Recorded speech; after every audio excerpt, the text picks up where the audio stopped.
WTAJ Sports with Peter Terpstra. Plenty of folks are having financial struggles right now, and universities like Penn State that thrive in the sports world could be in the same boat if this shutdown continues.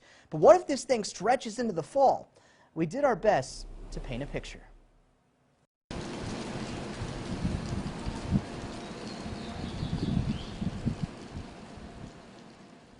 The sports world stopped, and with it, the money it brings in.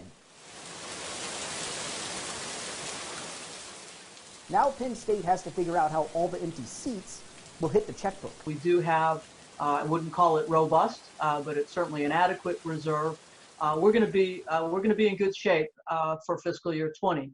So then you move into the unknown as it relates to 2021. Let's start with the basics. Penn State has 29 NCAA varsity sports. Now the athletic department also supports men's and women's rugby, so let's bump that number up to 31. Now there's only one other school in the Big Ten that has more sports than Penn State, and that's Ohio State with 37. So it seems like Penn State might have some more mouths to feed, so to speak, than most of the conference. Our 31 programs and 800 plus student athletes is really, it's in our DNA. It's part of who we are. So where does the bulk of that money come from? The short answer is football.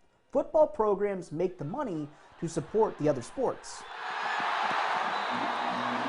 Let's take the defending national champs, the LSU Tigers, as an example, led by the Tiger King himself. According to a report by the Lexington Herald-Leader, LSU football made about $56 million in the fiscal year 2018 to 2019. That helped the athletic department turn a profit of nearly $9 million. But without football, LSU drops in the red, $47 million in the red.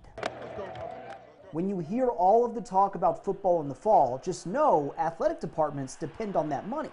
Some smaller universities have already decided to cut sports.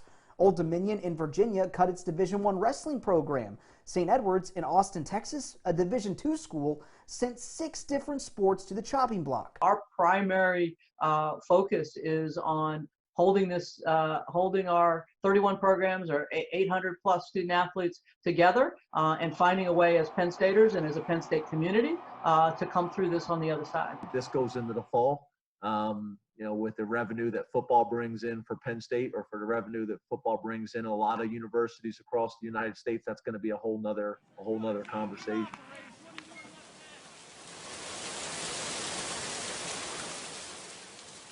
So now we sit and wait to see which direction the ball bounces. Peter Terpstra reporting for Nittany Nation. You heard plenty from Sandy Barber in that story.